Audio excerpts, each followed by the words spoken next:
America is about to collapse, and millions are getting angry, and you can feel it.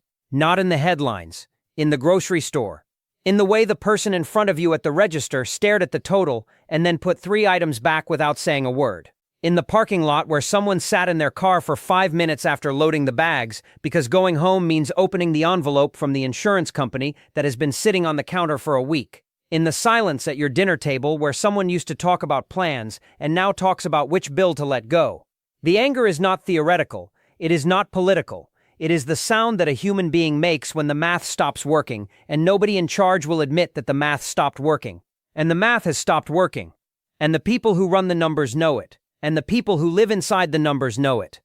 And what happens when 330 million people realize simultaneously that they have been lied to about the economy, the future, the cost of survival, and the value of their labor is not something that shows up in a GDP report. It shows up in a breaking point. And the breaking point is here. Let's get into it. Global risk firms that insure corporations against civil unrest just ranked the United States as the 3rd highest risk country on earth for disruptive protests. And that ranking is higher than most countries Americans have been taught to consider unstable. Maplecroft, one of the most respected global risk analytics firms in the world, the company that Fortune 500 corporations and international insurers pay millions of dollars to assess political and civil stability risk, published its 2026 Civil Unrest Index in December 2025 and ranked the United States as the 3rd highest risk country in the world for disruptive civil unrest. 3rd on the entire planet, behind only 2 countries that Americans have been trained to view as fragile states, and the ranking was not based on opinion. It was based on quantified data tracking protest frequency, protest size, commercial property damage, political polarization, fiscal strain, and the rate at which peaceful demonstrations escalate into violent confrontations. And the United States recorded the sharpest increase in protest size of any country measured over the previous 12 months. The sharpest, not one. And Maplecroft's analysis said protest activity globally has increased over the last 2 years, while commercial property is being targeted more often during protests, causing hundreds of millions of dollars in damages and business interruption. And then it said the sentence that should be read in every boardroom and every household in the country. It said SRCC-driven disruption, strikes, riots, and civil commotion is no longer an emerging market footnote, but a scenario requiring stress testing across the full operational footprint, including high-income countries, meaning the United States, meaning that the risk analysts who calculate the probability of your business being burned during a protest now consider the United States to be in the same risk category as countries experiencing active political upheaval, and the Council on Foreign Relations confirmed it from a different angle. In their annual Conflicts to Watch report for 2026, published in December 2025, the CFR listed growing political violence and popular unrest in the United States as a high-likelihood, high-impact contingency. And then they added the detail that elevates this from a warning to an alarm. They said this contingency was the leading risk in the 2024 survey. The leading risk, not a supporting risk, not a secondary concern. The number one risk that foreign policy experts identified for the United States in 2024 was not a foreign invasion, not a cyber attack, not a nuclear incident. It was its own population, turning against the system, and the risk was temporarily downgraded in 2025. And in 2026, it returned to high likelihood, high impact status because the conditions that produced the 2024 rating did not improve. They compounded. And the Allianz 2026 Political Violence Report, published 3 weeks ago by one of the largest insurers on earth, confirmed that deteriorating social cohesion is fueling civil unrest globally, with protests triggered by economic, political, and social grievances. And it named cost of living pressures as the primary driver. Not ideology. Not political identity, not culture war. The cost of living, the price of food, the price of gas, the price of insurance, the price of surviving. And the report noted that Generation Z is driving many of the protest movements and that social media enables rapid mobilization and amplifies disinformation, polarization, and extremist ideologies. And Coface, another global risk firm, published its own analysis, identifying growing frustration with economic and social conditions perceived to be in decline and deep disenchantment among the population with the political classes in power as the common thread connecting unrest across advanced and emerging economies. And the common thread runs directly through the United States, where consumer sentiment is at a 46-year low, where 63% say the economy is bad, where 45% cannot make ends meet, where 111 million cannot pay their credit card bill, where gas is at $4.55, where grocery prices have surged 25% since 2020, where the hidden war tax is $2,800 to $4,500 per household, and where the breaking point is not a prediction, it is a risk rating, published by the companies that calculate how likely your city is to burn, and they have calculated it, and the number is 3, third in the world, and that number is not a headline because the media does not report on risk ratings from Maplecroft. But the corporations that pay Maplecroft for the rating are acting on it. They are buying insurance. They are stress testing their supply chains. They are developing contingency plans. Because the people who calculate risk for a living have concluded that the United States of America is one of the 3 most likely countries on Earth to experience disruptive civil unrest in 2026. And they are not wrong. 70% of Americans said the American dream is dead in a Wall Street Journal survey, and that number is the highest in 15 years. And a man set a warehouse on fire on camera and said, if you are not going to pay us enough to live, at least pay us enough not to do this. The Nation published an article 2 weeks ago titled Americans Are Reaching a Financial Breaking Point, and inside it was a collection of data and incidents that together form the clearest portrait of a population that is transitioning from despair to rage. A man in Southern California, whose identity was not publicly released, filmed himself setting fire to a commercial warehouse, on camera, deliberately. And before he lit the first pallet, he looked at the camera and said the sentence that has been shared millions of times and will be studied by historians. He said, if you are not going to pay us enough to live or not to afford to live, at least pay us enough not to do this, and then he lit it. And the video went viral. And days later, in the nearby city of Colton, someone painted a wall with the words, pay us enough to live. And the Nation connected these incidents to the Wall Street Journal survey that found nearly 70% of respondents said the American dream, the idea that hard work pays off, is not true or was never true to begin with. 70%, the highest in 15 years of tracking, and up 3 percentage points from the previous year alone. 3 points in a single year. The belief that the system rewards effort is collapsing at an accelerating rate, and the Nation named the emotional mechanism. It wrote that these 2 reactions, the warehouse fire and the TikTok breakdown, represent 2 responses to the same condition. Hopelessness at realizing the American economic system belies the capitalist promise that hard work guarantees at the very least survival. And it noted that not everyone will set a warehouse on fire or post their breakdown online, but both reactions are increasingly sympathetic to Americans who also feel the impossibility of the deal they have been given. Increasingly sympathetic. That phrase is the one that should alarm you. Because when a population begins to sympathize with acts of property destruction committed by strangers, the psychological barrier between frustration and action has thinned to the point where any catalyst can breach it. And the Nation cited Forbes magazine calling Luigi Mangione a folk hero. Forbes, not a radical publication, not a leftist blog. Forbes, the publication that tracks billionaire wealth, called the man who allegedly shot a health insurance CEO a folk hero, because the public response to the incident was so overwhelmingly sympathetic that the corporate media could not ignore it. And the Nation connected the sympathy to a deeper structural observation. It wrote there is a reason that so many people feel like the indifference of the rich seems to grow in direct proportion to the precariousness of life for the rest of us. And then it cited a December 2025 study that found inequality alone does not always spark civil unrest. But inequality plus internet connectivity very often does, with a specific tipping point at 50% internet penetration.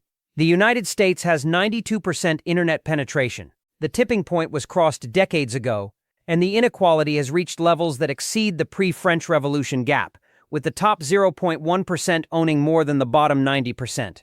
And the Pew Research Center found something in its 2026 survey of 25 countries that names the depth of the fracture. It found that the United States is the only nation surveyed where more people describe the morality and ethics of others living in the country as bad, 53%, than as good, 47%. The only nation, out of 25 countries. Americans are the only population that believes the majority of their fellow citizens are morally bad. And a population that believes its fellow citizens are morally bad, and that the American dream is dead, and that hard work does not pay, and that the rich are indifferent, and that the system is rigged, and that a man who set a warehouse on fire had a point, is a population that has crossed the psychological threshold that separates frustration from combustion. The breaking point is not approaching. It was crossed. The evidence is in the survey. The evidence is on the wall in Colton. The evidence is in the warehouse that is no longer standing. And the evidence is in the 70% who said the dream is dead and meant it. Road rage shootings have increased over 500% in a decade, and retail workers are being assaulted at record rates, and the violence is not random. It is the sound of a population whose nervous system has been pushed past the point where impulse control functions. Every Town for Gun Safety documented that road rage shootings in the United States increased from approximately 60 per year in 2014 to over 500 per year by 2023. That is an increase of more than 500% in 10 years. And the incidents are not concentrated in any single city or region. They are distributed across the country in suburbs and rural areas and interstates and parking lots, involving people with no prior criminal history, no gang affiliation, no ideological motivation, just ordinary Americans sitting in traffic who reached a threshold that their nervous system could not contain and responded with lethal force to a provocation that 10 years ago would have produced a honk and a middle finger. And the National Retail Federation documented that violence and aggression against retail workers surged to record levels in 2024 and 2025, with assault, threats, and verbal abuse becoming so routine that major chains began installing panic buttons and hiring off-duty police as floor security. A grocery store clerk, a cashier at a pharmacy, a teenager working a summer job at a fast food drive-through window. These are the people who are being screamed at, spit on, and in some cases physically attacked by customers whose frustration has exceeded their capacity for self-regulation. And the neuroscience explains why. The prefrontal cortex, the brain region responsible for impulse control, judgment, and the ability to suppress inappropriate behavioral responses, requires a baseline level of physiological stability to function. When the body is under chronic stress, which it is when you are carrying $1.252 trillion in credit card debt at 23.79% and $4.55 gas, and a grocery bill that has increased 25%, and an insurance renewal that made your hands shake, and a rent payment that consumes 40% of your income, the cortisol system stays elevated. And elevated cortisol suppresses prefrontal cortex function. Your biological brake pedal weakens. The impulse that you would have controlled in 2016, when your cortisol was lower and your bank account was higher, now fires through to behavior because the brake that was supposed to catch it has been eroded by years of sustained financial stress. And the Harvard-Princeton scarcity research by Mullainathan and Shafir confirmed that financial stress reduces effective IQ by 13 to 14 points, and specifically impairs executive function, the cognitive capacity that governs impulse control. The population is not becoming more violent because it is becoming more evil. It is becoming more violent because it is becoming more stressed. And the stress is producing neurological changes that reduce the brain's capacity to regulate behavior. And the violence is not political. It is not ideological. It is not organized. It is atomized, individual, erupting in parking lots and drive-thrus and checkout lines and highway merges. One person at a time, reaching a threshold that their body can no longer contain. And the aggregate of millions of individual thresholds being reached simultaneously, across every zip code, every income level, every demographic, is not a crime wave. It is a nervous system collapse at population scale. And the police officers who respond to these incidents, who were trained to handle criminals with intent, are instead encountering ordinary citizens who snapped. A father of 3 who pulled a gun because someone cut him off on the way home from a job that pays $18 an hour and does not cover his rent. A woman who shoved a cashier because the price on the screen was $47 more than she budgeted, and the shame and the rage converged in a single moment that her prefrontal cortex could not intercept. These are not criminals. These are casualties of a system that has pushed its population past the biological limit of emotional regulation and is now surprised that the population is behaving as if it has been pushed past its biological limit. The violence is not the breaking point. The violence is what the breaking point looks like when it arrives in a body that has been carrying too much for too long with no support, no relief, and no exit. Millions of Americans have already taken to the streets in the largest sustained protest movement since the civil rights era, and the media coverage is a fraction of what it should be, because covering it fully would mean admitting that the population has turned against the system. The Wire published an analysis in January 2026 documenting 3 axes of crisis defining the United States.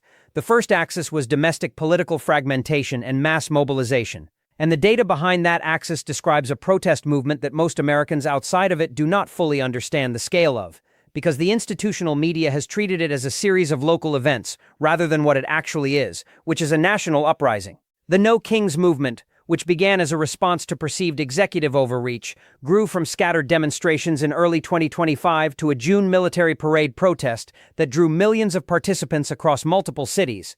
And then in October 2025, a nationwide wave mobilized over 7 million participants in a single coordinated action. 7 million, that is larger than any single-day protest in American history. Larger than the Women's March of 2017, which drew an estimated 3.3 to 5.6 million. Larger than the George Floyd protests of 2020 at their single-day peak. 7 million Americans left their homes, made signs, stood in streets, and told the system they were done accepting the trajectory. And The Wire documented that the movement is not a single ideology coalition. It described diverse coalitions including progressives, labor unions, civil rights groups, and even disillusioned conservatives who are forging broader solidarity. Grassroots MAGA discontent creates unexpected convergences, with shared anger at billionaire influence and broken promises transcending traditional divides. Shared anger. That sentence describes something that the political establishment fears more than any single-party opposition. A cross-partisan anger that cannot be contained by the usual tactic of redirecting frustration toward the other side because both sides are arriving at the same conclusion from different directions. The progressive who is angry about corporate capture and the conservative who is angry about broken promises are standing next to each other at the same protest because the system failed both of them. And the merging of those two angers into a single movement is the condition that has preceded every major political realignment in American history. The labor movement of the 1930s merged angry workers across ethnic and regional lines. The civil rights movement of the 1960s merged moral outrage across racial and religious lines. And the current movement is merging economic despair across the one line that the system has spent 40 years keeping intact. The partisan line. The left-right divide that ensures that the population's anger is always directed horizontally at each other rather than vertically at the system that is extracting from both sides equally. And the moment that divide is breached and the anger flows upward instead of sideways is the moment the system faces the one scenario it was not designed to withstand.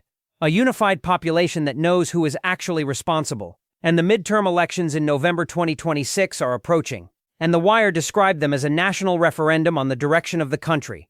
And sustained mobilization, potential coordinated strikes, and anniversary actions in January 2027 offer pathways to tangible concessions on immigration policy, transparency, and worker protections. And the historical precedent is clear. When citizens organize across lines, real change follows. But the media is not covering the scale of the movement proportionally, because covering it proportionally would mean broadcasting the image of 7 million Americans rejecting the system. And that image, played on a loop on cable news the way other protest movements have been covered, would do something the system cannot afford. It would show the population its own power, and a population that sees its own power acts on it. And the system that depends on the population's fragmentation cannot survive the population's unification. And the unification is happening, not in theory, in streets, in October, in millions, and nobody on your television is telling you. The system was designed to make you angry at your neighbor instead of the system that broke both of you, and the most dangerous thing happening in America right now is not the anger. It is who the anger is aimed at. Counterpunch published an analysis in January 2026 that contained a sentence so precise that it functions less like commentary and more like a diagnosis. It said, "Empires do not require universal support. They require sufficient numbness. And the mechanism that produces the numbness is the redirection of anger. Because anger is energy, and energy, if it flows upward toward the system that is causing the suffering, produces change. Protests, strikes, votes, reforms, revolutions. But if the energy is redirected sideways, toward the person next to you, toward the person across the aisle, toward the immigrant, toward the welfare recipient, toward the other party, toward the other race, toward the other gender, toward anyone other than the system itself, then the energy is consumed without producing any structural change. And the consuming of energy without change is the definition of a controlled burn. And the United States in 2026 is a controlled burn. The anger is real. The frustration is legitimate. The economic suffering is measurable. The 45% who cannot make ends meet are genuinely suffering. The 111 million who cannot pay their credit card are genuinely trapped. The 264,000 who die of despair are genuinely dying. But the anger that should be flowing upward toward the $4.1 billion lobbying machine, toward the $39 trillion debt, toward the $886 billion defense budget, toward the 4 companies that control 85% of the beef, toward the 6 companies that control 90% of the media, toward the pharmaceutical industry that killed 700,000 with opioids, toward the financial industry that charges 23.79% on the credit cards of people who cannot pay their rent. That anger is being redirected horizontally through a media architecture and a political system that is designed, funded, and optimized to ensure that you blame the person next to you rather than the system above you. And the Edelman Trust Barometer confirmed the mechanism when it documented that 70% of people will not trust anyone who thinks differently from them. That is the redirection working. You do not trust your neighbor because your neighbor voted differently. You do not trust your coworker because your coworker watches a different cable news channel. You do not trust the person at the Thanksgiving table because they hold a different opinion about a policy that neither of you had any role in creating and neither of you has any power to change. And while you are not trusting each other, the system that produced the suffering continues to operate without resistance because the resistance was consumed by the horizontal conflict. And the Pew finding that the United States is the only country in 25 surveyed where more people describe their fellow citizens as morally bad than good is the ultimate evidence that the redirection has succeeded. The system did not make you distrust the system. The system made you distrust each other. And a population that distrusts each other cannot organize against the system because organizing requires trust. And the trust has been consumed by the controlled burn. And the controlled burn is the most sophisticated social control mechanism ever developed because it does not require censorship, does not require secret police, does not require propaganda ministries. It only requires 2 cable news channels that tell 2 halves of the population that the other half is the enemy. And both halves believe it. And both halves are wrong because the enemy is not the other half. The enemy is the system that divided them into halves to prevent them from becoming a whole. And a whole population that directs its anger upward is the one thing the system cannot survive, which is why the system will do everything in its power to ensure the anger stays aimed sideways, at your neighbor, at the other party, at the immigrant, at the stranger, at anyone except the address where the $4.1 billion in lobbying checks are deposited. That address is in Washington, and the anger should be too. Every empire that reached this exact combination of inequality, institutional distrust, economic despair, and imperial overreach experienced the same outcome, and the United States has all 4 running simultaneously for the first time in its history. The Good Men Project published an analysis in April 2026 that described the United States as a formerly great and somewhat civilized nation, spiraling down into dark chaos, corruption, and collapse. And then it listed what the country is losing: stability, cooperation, fairness, racial integration, openness, religious tolerance, trust in science, honesty, and even a shared factual reality. And then it said greedy individualism and pitiless competition hold total sway while community, cooperation, and democracy are being crushed. And the analysis is not unique. What makes it significant is that the same analysis has been written about every empire that has ever collapsed. The language changes, the names change, the dates change, but the pattern is identical. Because empires do not collapse from a single cause. They collapse from a convergence. A specific combination of pressures that individually the system could absorb, but collectively overwhelm its capacity to self-correct. And the combination has 4 elements, and every historian who has studied imperial decline across multiple civilizations has identified the same 4. The first is extreme inequality. When the wealth gap between the top and the bottom exceeds the population's tolerance for unfairness, the social contract that holds the system together begins to dissolve. The top 0.1% of Americans now own more than the bottom 90%. The last time inequality reached this level in a Western power was pre-revolutionary France. The second is institutional distrust. When the population stops believing that the institutions governing them are competent, ethical, or acting in the public interest, the institutions lose their ability to govern through consent and must rely increasingly on coercion. Congress is at 7%. Media below 30%. The medical establishment lost 20 points. Corporations betrayed stakeholder capitalism. And 63% say the economy is bad, while the GDP says growth. The third is economic despair at the population level. When a critical mass of the population cannot afford the basic necessities of survival and perceives that the trajectory is worsening, the desperation produces behavioral changes that destabilize the social order. 45% cannot make ends meet. Credit card debt at $1.252 trillion at 23.79%. Total consumer debt at an all-time high of $18.19 trillion. Savings rate at 4%. Sentiment at a 46-year low. Children going hungry nearly tripled since 2020, and 264,000 dying of despair per year. The fourth is imperial overreach. When the empire's foreign commitments consume resources that should be maintaining the domestic foundation, the foundation weakens while the commitments expand, and the empire enters a feedback loop that accelerates both the overreach and the decay simultaneously. The Iran war costs $1 billion per day.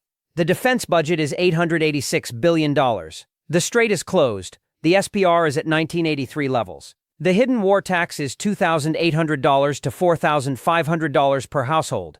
And the $8 trillion spent on post-9/11 wars could have closed the infrastructure gap 3 times over. Every empire that has exhibited all 4 of these conditions simultaneously has experienced the same outcome. Rome had all 4 by 235 AD and fragmented within 2 decades. Spain had all 4 by the 1590s and lost its global position within a generation. Britain had all 4 by the 1950s and lost its empire within 17 years. The Soviet Union had all 4 by the mid-1980s and dissolved in 2 years. And the United States has all 4 running simultaneously right now. In June 2026, with midterm elections in November, that the CFR and Maplecroft and Coface and Allianz have all identified as a potential flashpoint. And the historical pattern does not negotiate. It does not make exceptions for countries that believe they are exceptional.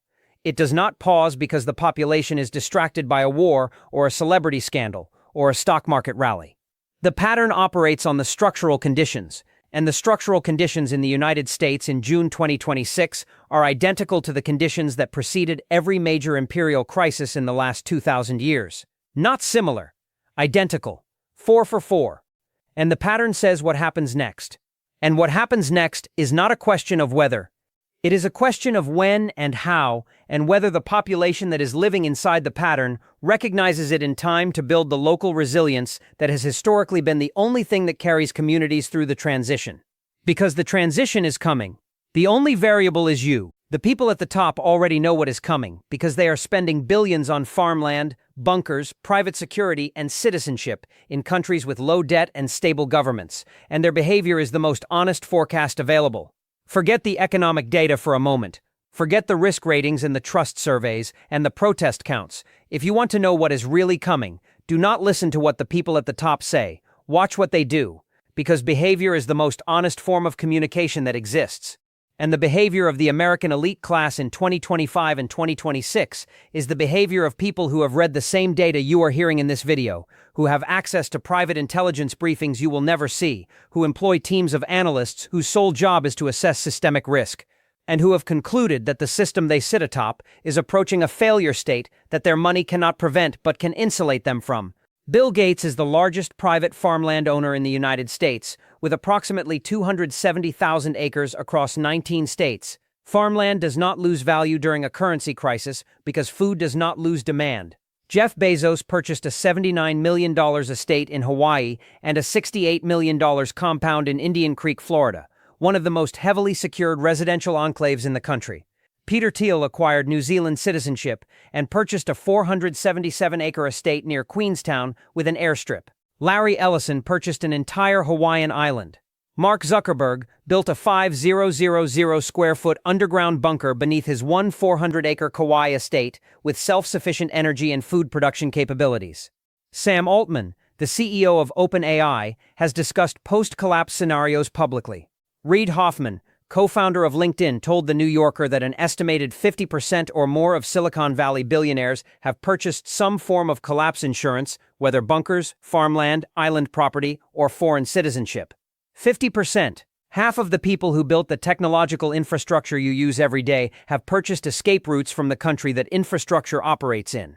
And the private security industry has experienced double-digit growth annually since 2020. With ultra-high net worth individuals spending between $500,000 and $5 million per year on residential and mobile security teams. And the luxury bunker market, which used to be a niche industry catering to a handful of eccentric preppers, has exploded into a multi-billion-dollar industry. Rising S Company, one of the largest manufacturers of underground shelters, reported sales increases of 300 to 700% in recent years, depending on the product category. And the shelters are not storm cellars. They are underground apartments with air filtration systems, water purification, generators, years of food storage, blast-rated doors, and panic rooms. These are not precautions against a hurricane. These are precautions against social collapse. And the people purchasing them are not conspiracy theorists. They are billionaires, CEOs, venture capitalists. The people who move markets and shape policy and sit in the rooms where the decisions that affect your life are made. And their purchasing decisions tell you what they believe is coming, in a way that no press statement or earnings call or television interview ever will. Because the press statement says the economy is resilient, but the purchase order says, build me a bunker. And when the press statement and the purchase order contradict each other, believe the purchase order every time. And the purchase order is for farmland, bunkers, private security, foreign citizenship, and self-sustaining compounds. And the purchase order is the most honest forecast available.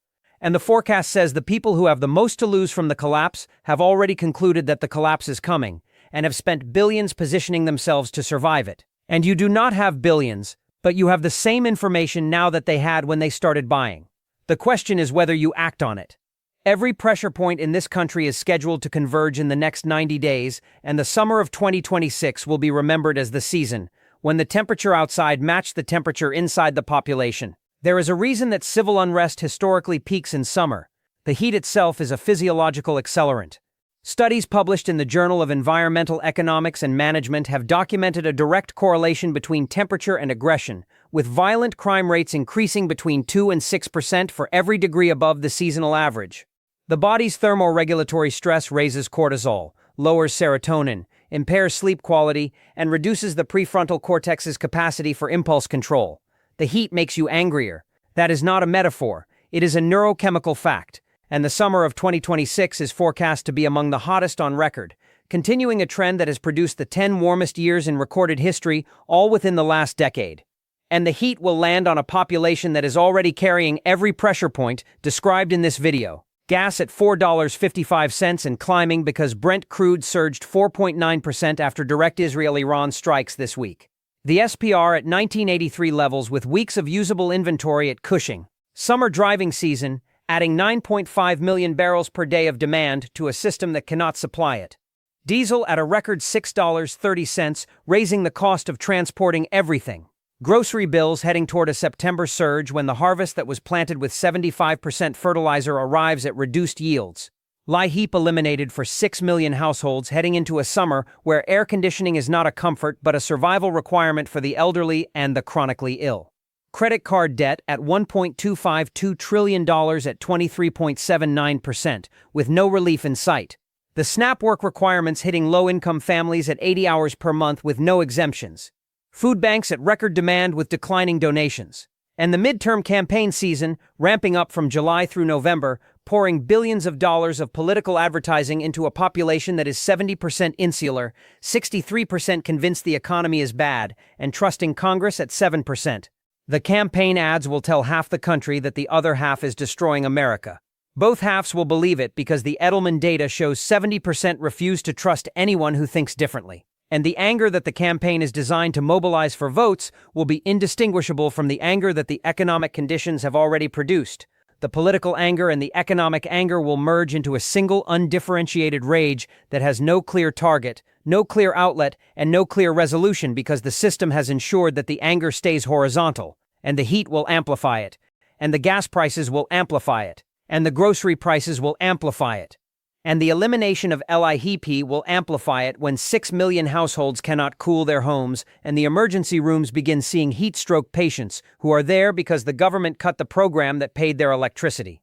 And the 771,000 homeless Americans who sleep outside will face the heat without shelter. And the officers who are already at 53.6% burnout and 91% staffing will respond to the surge in calls that summer always produces with fewer bodies, less training, and more cumulative trauma than at any point in their careers. Every pressure point, converging, in the same 90-day window, from July through September 2026, in the hottest summer on record, on a population that is biologically primed for aggression by the heat, financially pushed to the edge by the cost of living, socially atomized by the loneliness epidemic, politically radicalized by the campaign season, and carrying an aggregate cortisol load that the human nervous system was never designed to sustain. The summer of 2026 will not be remembered for the weather. It will be remembered as the season when the temperature outside finally matched the temperature inside the population. And what happens when those two temperatures align is not a prediction. It is a risk rating. And the risk rating is third in the world.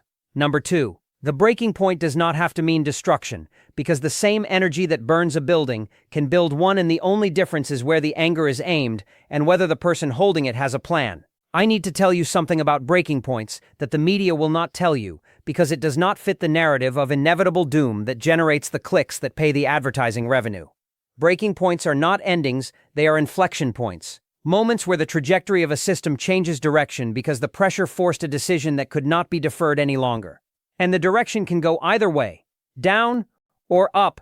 The breaking point of the 1930s produced the New Deal, the most significant expansion of worker protections, financial regulation, and social infrastructure in American history. The breaking point of the 1960s produced the Civil Rights Act, the Voting Rights Act, and the most transformative social legislation of the 20th century. The breaking point of the early 1900s produced the labor movement, the 40-hour workweek, the end of child labor, and the creation of the American middle class.